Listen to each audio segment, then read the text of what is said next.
Seriously, Hartlepool. First the monkey, then the canoeist, now this. Yesterday I read an article in the Hartlepool Mail saying that Hartlepool Library was running an all-day event celebrating great works of fiction. It's a shame that they didn't put the event on a couple of days earlier. They could have had a family fun day centred around the promises and statements of Farage, Johnson and the Leave campaign. It might have done some good and helped inform the voters.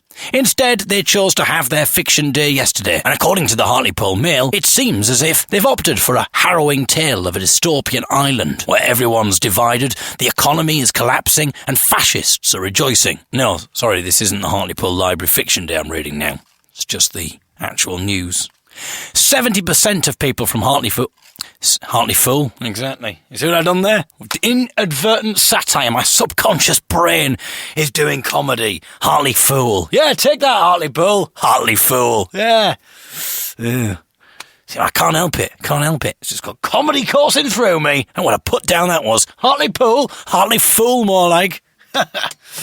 Yeah, it's the kind of gold that you get if you listen to the podcast. If you've got friends who read this, I read it, I don't listen. Oh, you should listen. He does little extra bits like this. I mean, he then ruins it by analysing it quite a lot, but you just, as long as you've got your finger on the fast forward button, you know when it's coming, you can tell he sort of slows down a little bit. And yeah, you can skip these bits, but it's worth it. Even though he rambles like this, and this is annoying now, but even though he does this, it's worth it for the gems. Like the time he said Hartlepool. And I went back and read it. It's not there. It was completely spontaneous.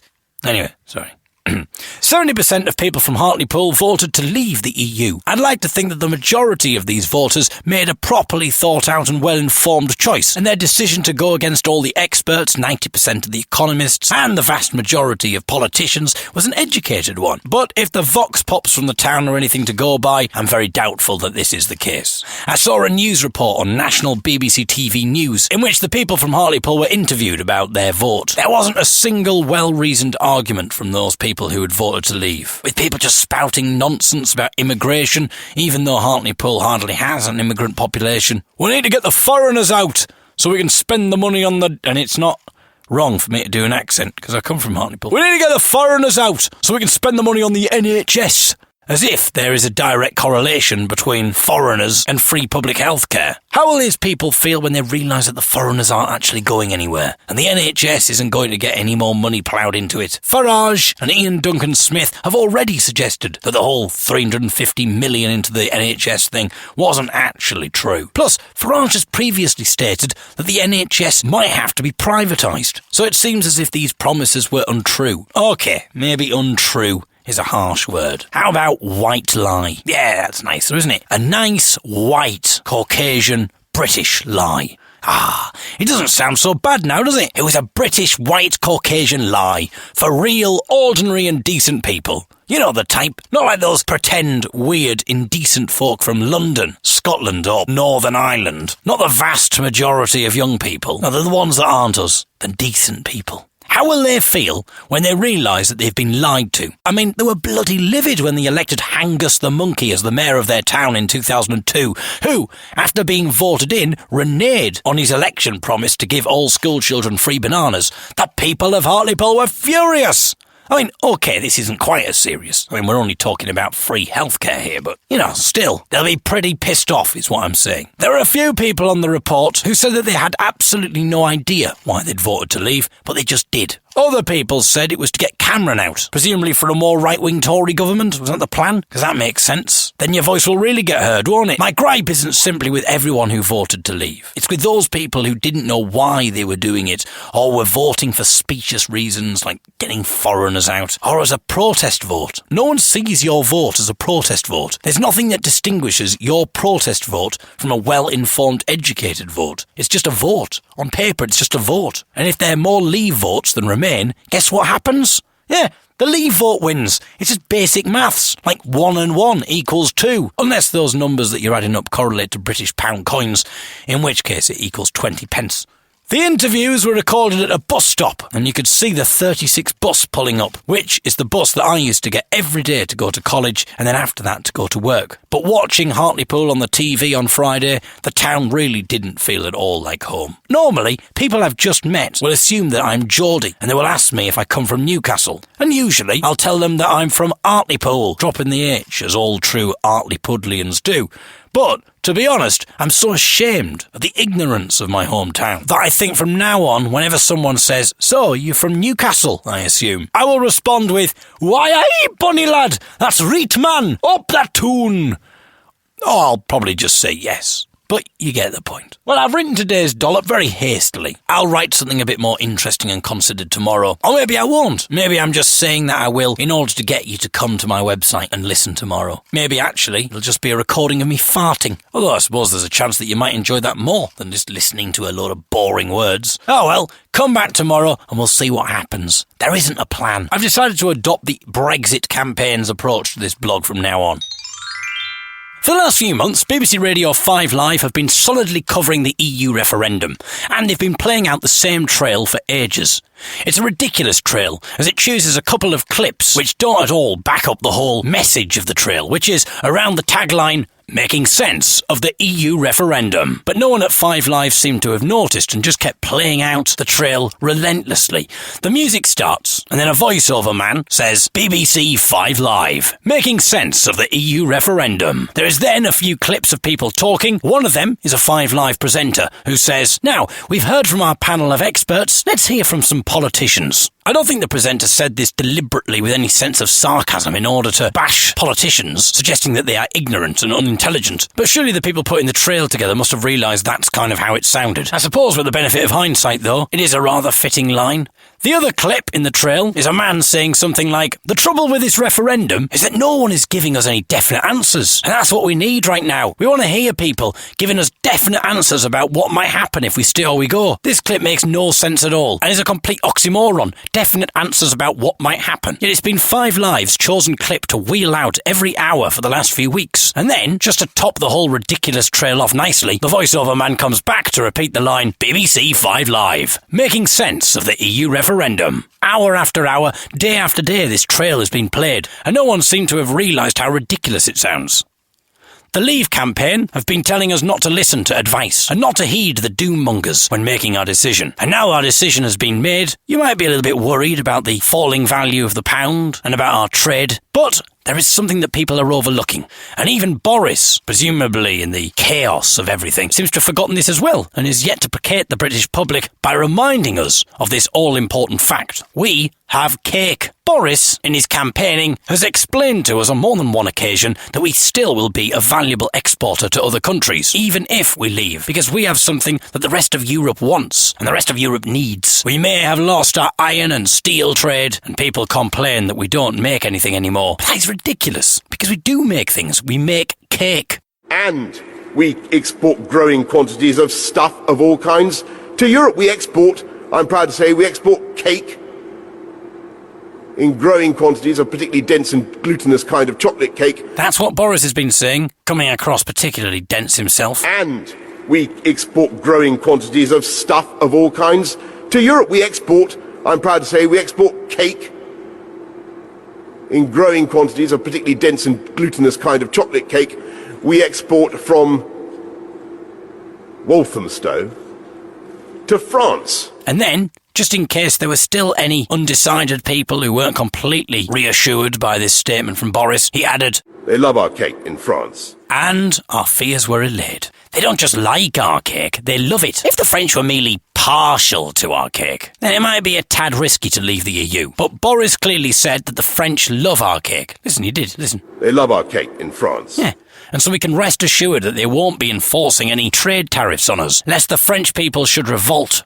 "Monsieur President, the people are revolting. Let them eat cake." That's kind of the problem. They are demanding we import the British cake. What's wrong with our French cake? Well, it's not quite dense and glutinous enough, Monsieur President. We've got our most esteemed scientists and chefs on the job to try and recreate the amazing British cake formula, but they're having no luck at all. It's either not glutinous enough and too dense, or too glutinous and not dense enough, or too dense and too glutinous, or neither dense or glutinous enough. But we just cannot understand how the British have managed to achieve this ineffably perfect dense and glutinous combination. Well, I suppose we don't have a choice. Lift your trade sanctions. Damn the British and their culinary genius.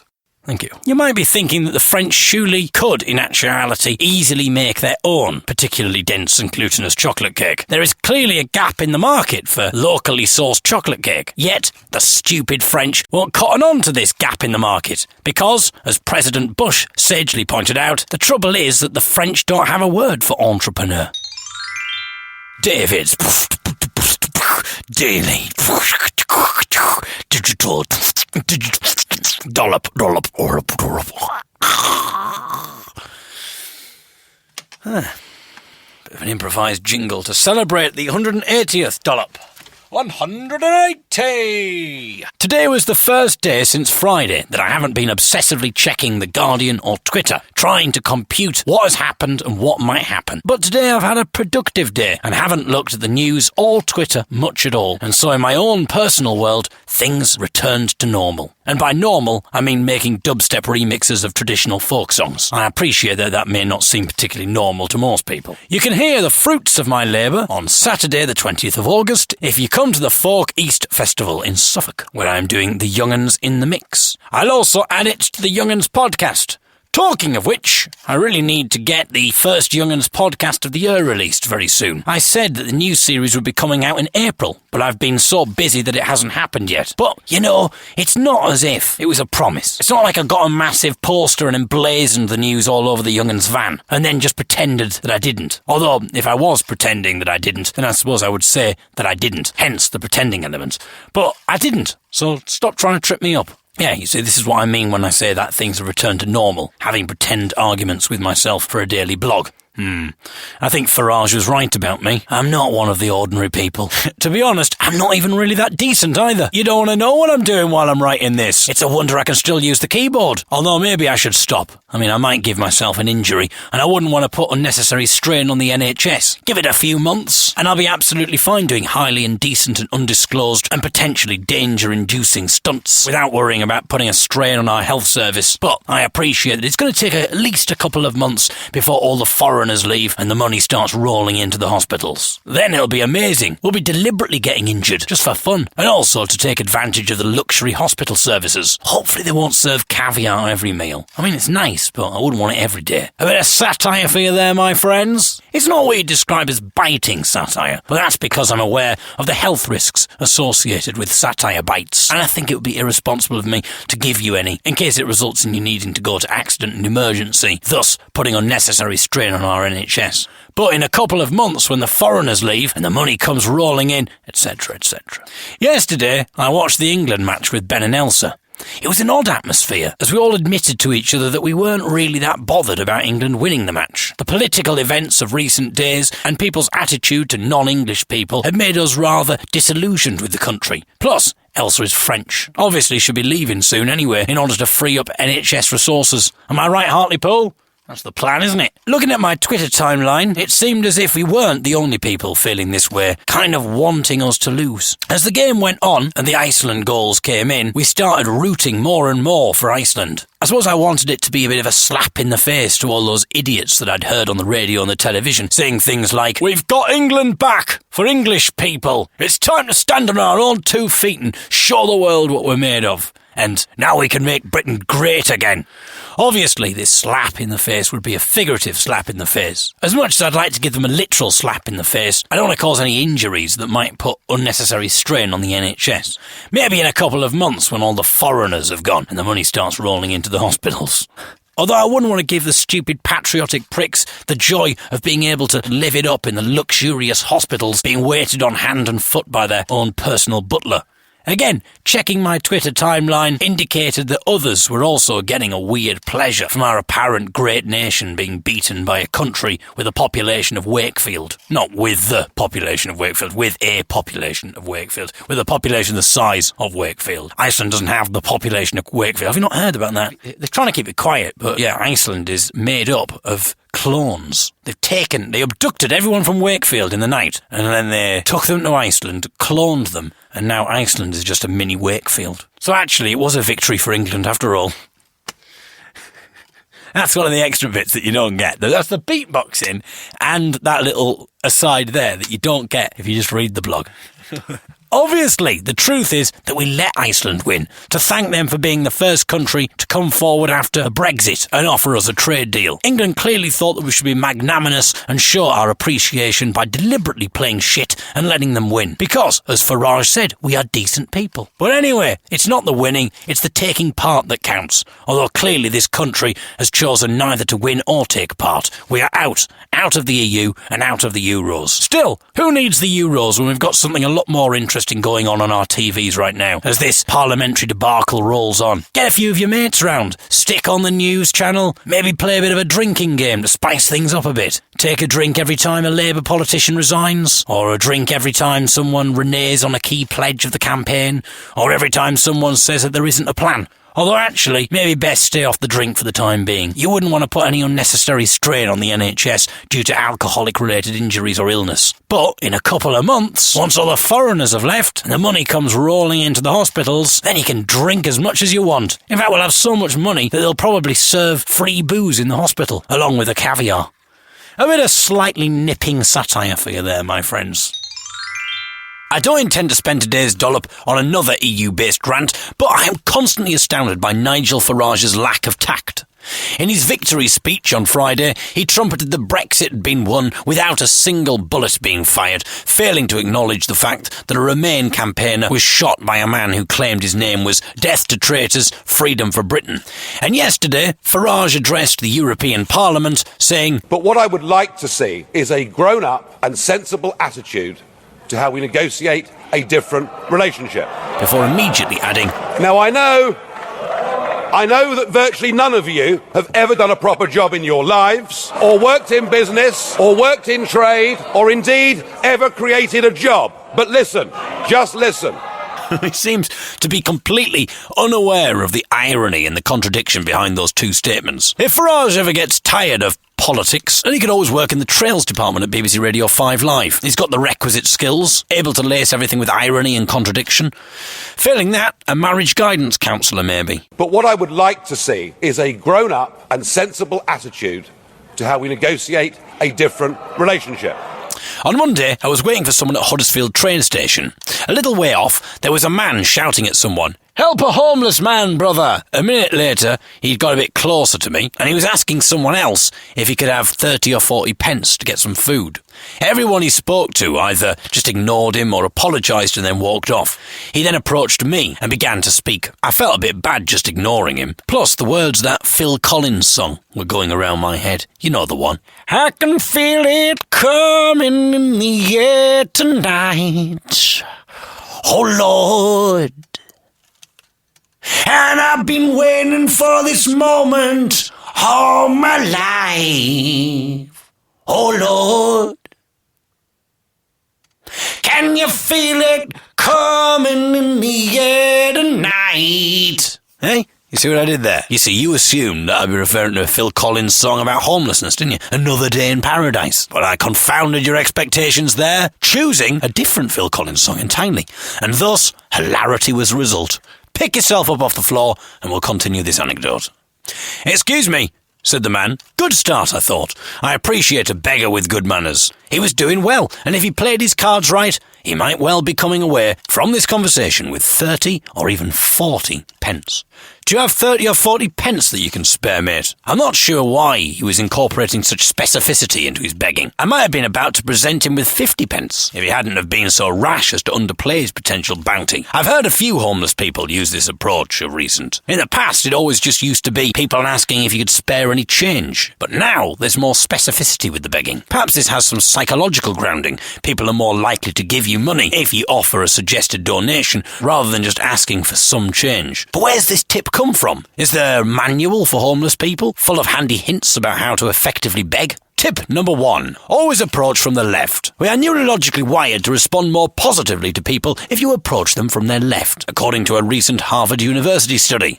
Unfortunately, this particular man presumably hadn't yet fully read the manual, as surely his next line contravened one of its key tenets. Do you have 30 or 40 pence to spare, mate? I've left my wallet at home, and I need to get the bus home. Presumably he hadn't realised that I'd overheard his first 2 requests for money, in which he'd said that he was homeless and then that he wanted something to eat. I felt a bit annoyed. I know I might have been making light about homelessness in that last bit, but in reality I was sorry for his situation and was ready to hand over some money, but now I wasn't sure. He'd said too much. He was clearly lying about his situation. I thought you were homeless, I replied. What? The man seemed a bit taken aback by my challenge. You said to the people over there that you were homeless. Did I? Said the man, before adding, oh yeah, well, I am. But you just said that you needed the money to get the bus home. The man didn't respond, but just stood there, seemingly surprised by my challenge. And I thought you wanted the money for food. Yeah. He was sounding rather unsure and unconvincing. Then he said, I've got something sweet to eat, but I haven't got anything savoury to have beforehand.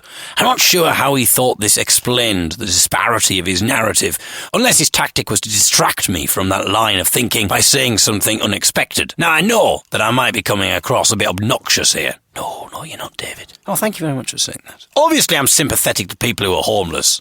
I know it's only a very small contribution, but I have a monthly donation set up to shelter. I'm not saying that this gives me the right to make light of homelessness, although, to be honest, that's the only reason I give to charities, so that I can take the piss out of the people it represents. I mean, surely that's how it works, isn't it? So long as I'm giving them money, surely I'm allowed to piss take a bit. I mean, that's why I'm having such a go at Nigel Farage all the time, because in actuality, I'm shelling out loads of money a month to support UKIP. Anyway, I was shocked about the homeless man's line about only having something sweet to eat and not having anything savoury to have first. I don't want to use the line, beggars can't be choosers, but you know. Plus, a minute ago he was trying to get some money together because he'd left his wallet at home and he wanted to get the bus back to his house. Now that I'd rumbled his wallet bus story and reminding him that he was meant to be spending the money on food, he'd manufactured a line about not having something savoury to eat to accompany his sweet. Clearly this guy hadn't read the manual. Surely the rule is that if you're begging for money for food, you get the savoury first, and then, if it's a good day of begging, you buy yourself dessert as a reward for a good day's work. I wasn't at all convinced that this man was being truthful to me. There was something in his demeanour, and his story just wasn't adding up. Okay, I said in a friendly voice. Well, let me buy you something savoury.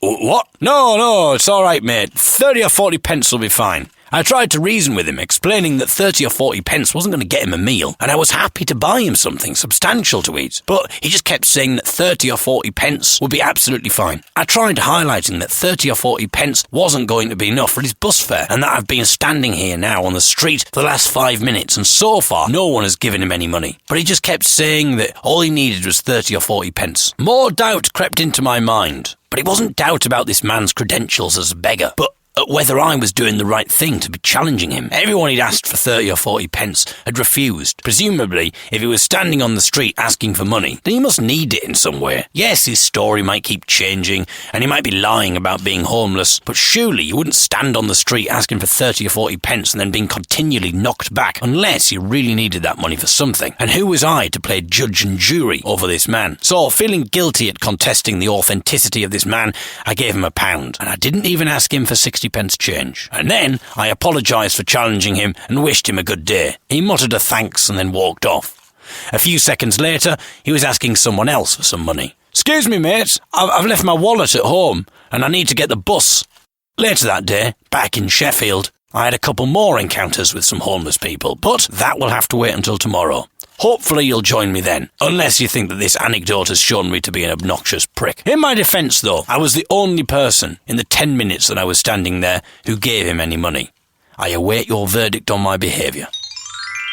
David's Daily Digital Dollop, Dollop 183. Dolloping from a plane on the way to Brussels. I am writing today's dollop on a plane heading to Brussels. Just in case you hadn't gathered that from the title. Just as you thought this week couldn't get any weirder, I've been chosen to be the person who hands over Article 50. No, obviously I'm just being hilarious there. We're actually playing a festival in Belgium this weekend.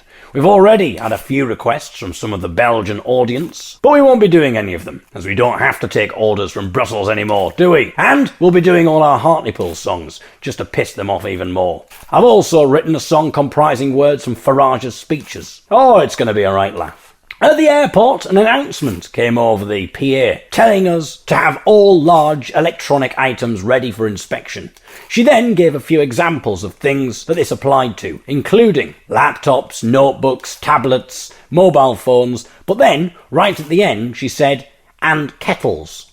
Kettles? Why specifically kettles? How many people are coming to airports and bringing their kettles with them? And it didn't sound like she was just making a bit of a joke. The announcement was very serious sounding, and it was one of those automated voices rather than a live announcement, meaning that someone had to have written this list down and then given it to someone to read, knowing that it would be repeated throughout the airport time and time again. I'd have thought that when the person was writing the list for the voiceover lady, they might have written the word kettles and then thought, hang on. Kettles? Is that really necessary? I mean, this voiceover woman is going to be paid by the word. Is kettles really necessary? Did they write down a list of loads of other domestic appliances, such as toasters, microwaves, blenders, bread makers, and then think, yeah, this list is going on a bit now, isn't it? By the time this announcement has finished, most of the people who've heard the start of it won't be in the airport by the time it's ended, that have got off the plane and arrived at their destination. I think I should probably whittle this list down a bit. Yeah, obviously I'm going to keep the kettle. I mean, that's important.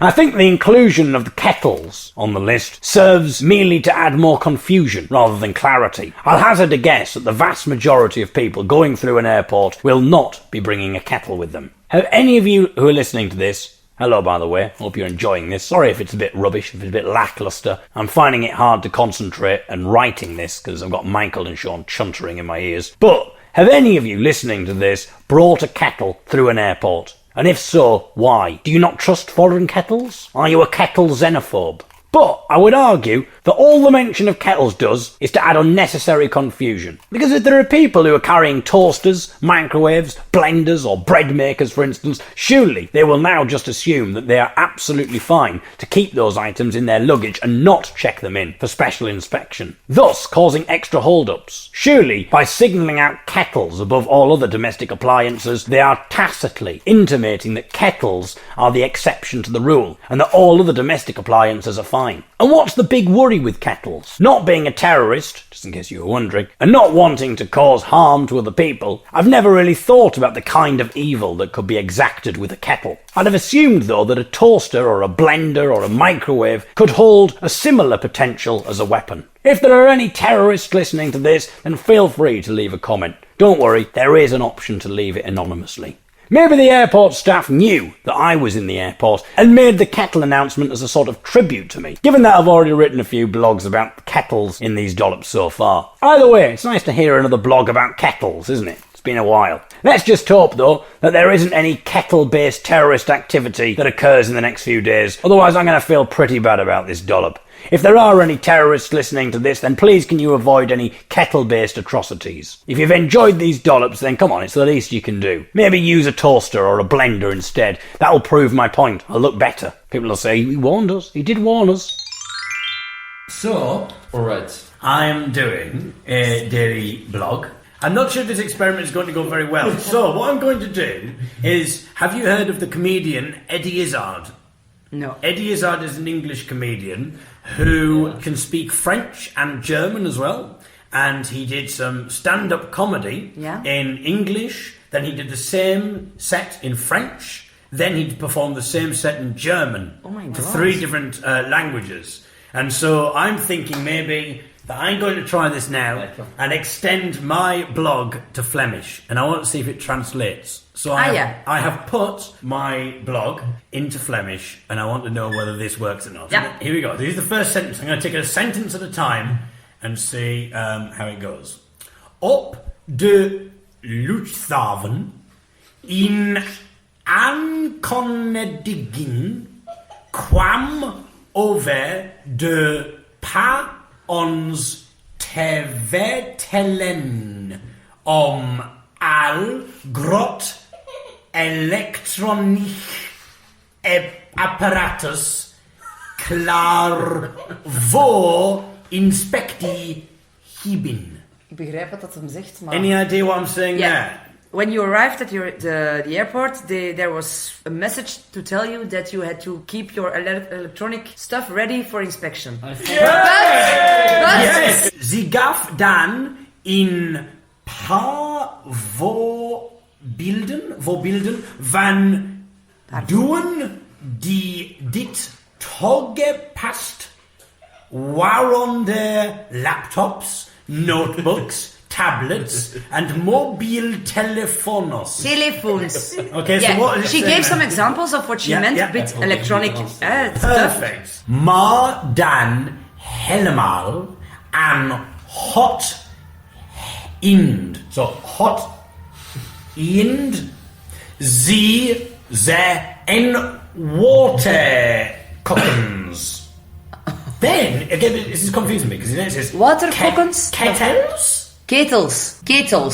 But it's kettles, it's like to boil it's water. to boil. Kettles. It is. It's about kettles. Warm specific specific kettles. Kettles. What am I saying there then? So in quotes you've got the announcers going and water cockers, and I say kettles. Kettles. Warm specific kettles. Yeah, you are, so she says you cannot bring. You have to show for inspection your laptop and everything, and also water cookers, kettles. And you ask her why specifically. Yeah, that's what you Okay, say. so now we bring this on. This is a story you invent? This is true. This is This true. happened? Oh yes, and wherein lies the comedy? She says to you that you have to show your kettles if you have one. This is like Eddie Izzard, everyone. Yeah, I think I'm getting crazy. I don't understand. this happened. No, this is good. This happened. Yeah, this It's a real story, and that's why the laughter. That's why the hilarity ensued. So, Huivil or Hoevil. Hoevil mensen komen naar luchthavens en brengen hun kettel met hen. So what am I saying there? How many people come to the airport and bring their kettle with How them? many people? That's a good observation here. There's a 6-year-old child getting this now. How many people come to the airport? I'm like Eddie Izzard. I'm like Eddie Izzard. There's a 6-year-old child laughing at this. En het klonk niet alsof ze het maken van den grap. Yeah, but that's What am I saying there? yeah. It was not as if she was telling a joke, eh? Exactly. But the construction- me, laughing at this. We're breaking down the barriers here. Yeah, okay, yeah, that was- zou gedacht hangen waterkokkers? Is dat echt nodig? Waterkokkers? Is dat echt nodig? Is that really necessary? Exactly. Kettles? Is that really necessary? Like, why would you put that on the list? Yeah. Exactly. Hence the comedy. Des dan zal worden betaald door het woord. What am I saying there? She will be paid, or she would be paid by het woord. So she's getting paid by the word. Everything she says, she's been paid. So why? You'd thought, well, this person has thought, well, do we really think kettles is necessary? Because she's getting paid for every word that she says. Okay, Everyone would laugh. So that's why this one is on the list. Yeah, exactly. Okay. So then you say, is waterkokkers hebben ze opgeschreven Opgeschreven. in lijst van taal van andere huishoudelijke. What was that? Huishoudelijke. So, huishoudelijke. Huishoudelijke. Apparaten. Zoals broodrooster. Magnetrons. Microwave. Blender. Broodmakers. Broodmaker. En denkbeelden. Dan? That you should add to the list other things like a bread thing, a microwave, a blender. Yeah, why not? Why aren't they Why mentioned? only the water cookers? Bit of observational comedy there. See, you get Michael McIntyre doing this, do you? Thanks for listening. Goodbye.